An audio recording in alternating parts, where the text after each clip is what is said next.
আজ থেকে প্রায় এক বছর আগে ঠিক এই জায়গায় আমি দাঁড়িয়ে কথা বলছিলাম যে চারাবাড়ি ঘাটের এই রাস্তাটুক যেন গাভী বছরের পর বছর দুধ দেয় তারই একটি নমুনা। কারণ এই জায়গার নাম বলে কোটি কোটি টাকা নিয়ে এসেও কাজ হয়নি, কিন্তু কোনো কিছুই, শুধু কোনো রকম বস্তা ফালিয়ে তাদের টাকাগুলো তারা পক্ষীগত করে নিয়ে গেছে এবং তারা কোটি টাকা কিন্তু হাতিয়ে নিয়ে গেছে। এই কথা বলার পরে তৎকালীন যে সংসদ সদস্য সানোয়ার সাহেব ছিলেন এবং নতুন যে উপজেলা চেয়ারম্যান ছিলেন তখন কিন্তু আমাকে বলছিলেন যে আমরা খুব দ্রুত এটা আর কখনোই গ্রামের সেই গাভীর মতো হবে না যে প্রতি বছর বছর কাজ আসবে, কিন্তু আমরা তার উল্টোটা দেখতে পাচ্ছি যে আসলে কাজের কাজ কিছুই হয়নি। আজকে কিন্তু দেখেন আমরা ঠিক যেখানে দাঁড়িয়ে কথা বলছি ইতিমধ্যে কিন্তু বন্যা শুরু হয়ে গেছে, বন্যার পানি আসা শুরু হয়ে গেছে। আর বন্যার পানি যখনই আসছে ঠিক সেই সময় কিন্তু নিচের থেকে কিন্তু মাটি চলে যাওয়া শুরু হয়ে গেছে।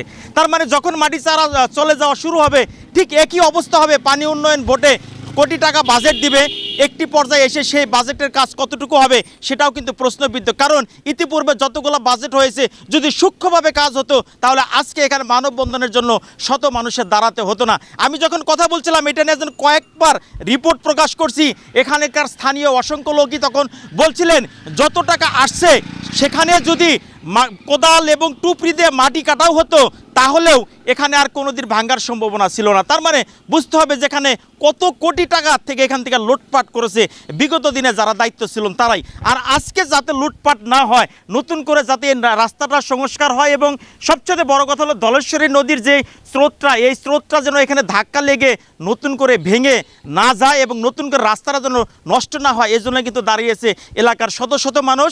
যে টাঙ্গাইল সদর উপজেলা সচেতন জনসাধারণের ব্যানারে কিন্তু আজকে আমরা দেখছি যে এই ধলেশ্বরীর এই পারেই কিন্তু চলছে মানববন্ধন। এই মানববন্ধন কেন করতে হবে, কেন আসতে হবে? কারণ এই রাস্তাটাতে কিন্তু প্রায় 6টা উপজেলার লক্ষাধিক মানুষ কিন্তু প্রতিনিয়ত চলাচল করে। এখানে দেখেন আমি যতক্ষণ দাঁড়িয়ে আছি ততক্ষণের মধ্যে কি পরিমাণ মোটরসাইকেল, কি পরিমাণ গাড়ি, কি পরিমাণ সিএনজি সবই চলে গেছে। মাঝে মধ্যে এখানে উল্টেও যায়, অ্যাক্সিডেন্টও হচ্ছে। তারপরে কি প্রশাসনের টনক নড়ছে না। আর আজকে সেখানে মানববন্ধন করছে। আমরা অবশ্যই আশাবাদী বর্তমান অন্তর্বর্তী সরকারের প্রতি আমাদের সম্মান রয়েছে, আমাদের বিশ্বাস রয়েছে। কিন্তু তার সাথে আমি পুরনো একটি কথা বলতে চাই যে যেই জায়গা আমরা দাঁড়িয়েছি এই জায়গার টাকা যারা মেরে নিয়েছে, এর আগে চেয়ারম্যান ছিল, বর্তমান এই ফ্যাসিস্টদের যে বিদায় হলো সেই বিদায়ের মুহূর্তেও কিন্তু তারা কোটি কোটি টাকা মেরেছে। যে তিনি আমাদের চর অঞ্চলেরই ছিলেন, তার নাম তোফাজ্জল তোফা। উনি কিন্তু লাস্টে উপজেলা চেয়ারম্যান হয়েছিল, উনিও কিন্তু লাস্টে এখানে ছুরি মেরে সবল মেরে লাস্টে কোটি টাকা কিন্তু এখান থেকে নিয়েছে। আমরা সেই টাকা ফেরত চাচ্ছি। এবং কি এর আগে উপজেলা চেয়ারম্যান ছিল করুটিয়া ইউনিয়নের শাহজাহান আনসারি, সেও এখান থেকে টাকা মেরে দিয়েছে তাদের সম্পদ বাজেয়াপ্ত করে। এবং কি এই আনসারি সাহেবের আগেও ছিল খোরশেদ ছাপ। এই তিনজন যে লাস্টে যে তিনজন উপজেলা চেয়ারম্যান ছিল, আমরা সেই চেয়ারম্যানদের যে সম্পদ রয়েছে সেই সম্পদ বাজেয়াপ্ত করে আর এইখান থেকে যে টাকা তারা লুটে নিয়েছে সেই টাকা আমরা ফেরত চাই। আমাদের সেই টাকা ফেরত দিয়েই আমাদের এখানে কাজ ইনশাল্লাহ সম্পন্ন হবে ইনশাল্লাহ। আমরা যে সমাধানটা চাচ্ছি সেটা হচ্ছে এখানে একেবারে গাইড পাইলিং করে গাইড বাঁধ নির্মাণ করা হোক, যাতে এই নদীটা মূলত নদীটা আরও পূব দিয়ে ছিল, ভাঙতে ভাঙতে পশ্চিমে চলে গেছে, নদী পাতাইলা হয়ে গেছে আমাদের রাস্তা। এই পাতাইলা নদী পাতাইলা রাস্তা টিকতে পারে না যদি গাইড বাঁধ না দেওয়া হয়।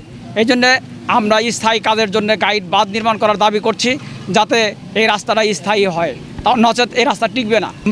আপনিও দেখেছেন, আমরাও দেখেছি যে এমন কোনো টাঙ্গাইলের সংস্থা নাই যে জেলা প্রশাসক মহোদয় থেকে শুরু করে একবারে নিম্ন পর্যায়ের বিভিন্ন দপ্তরের কর্মকর্তারা এখানে এসেছে, আশ্বাস দিয়েছে যে এখানে আগামী বন্যার আগে দ্রুত কাজ হবে।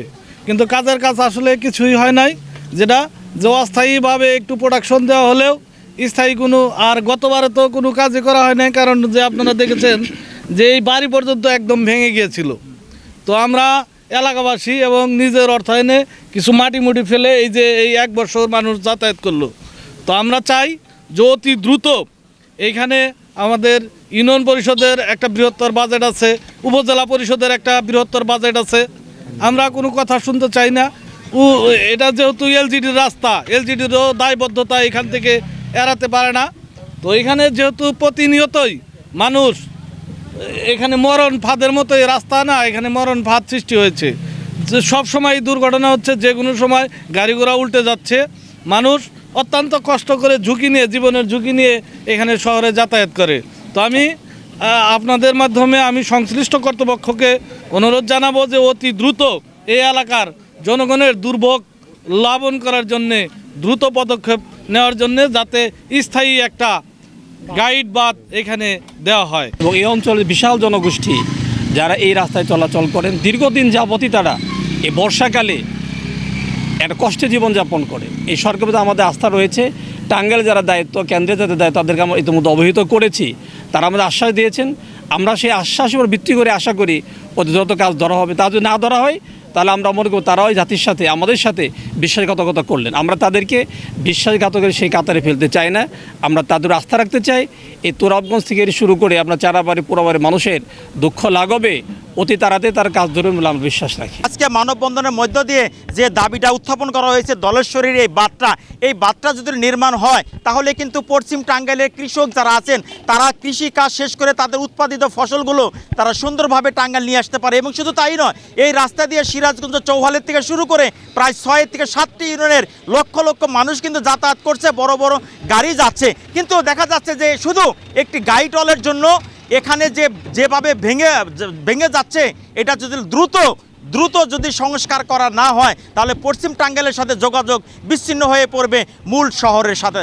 আমরা দেখতে চাচ্ছি খুব দ্রুত সময়ের ভিতরে পানি উন্নয়ন বোর্ড এবং ইউনিয়ন পরিষদ এবং জেলা প্রশাসক মহোদয় সংশ্লিষ্ট কর্তৃপক্ষ যারাই দায়িত্বে আছেন দ্রুত দলেশ্বরী নদীর এই পাটটায় তারা একটি বেড়িবাঁধ করে এবং তারা একটি গাইড ওয়াল করে স্থায়ী একটি সমাধান নিয়ে আসবে এই আশা এবং প্রত্যাশা রাখছি সকলের তরফ থেকে।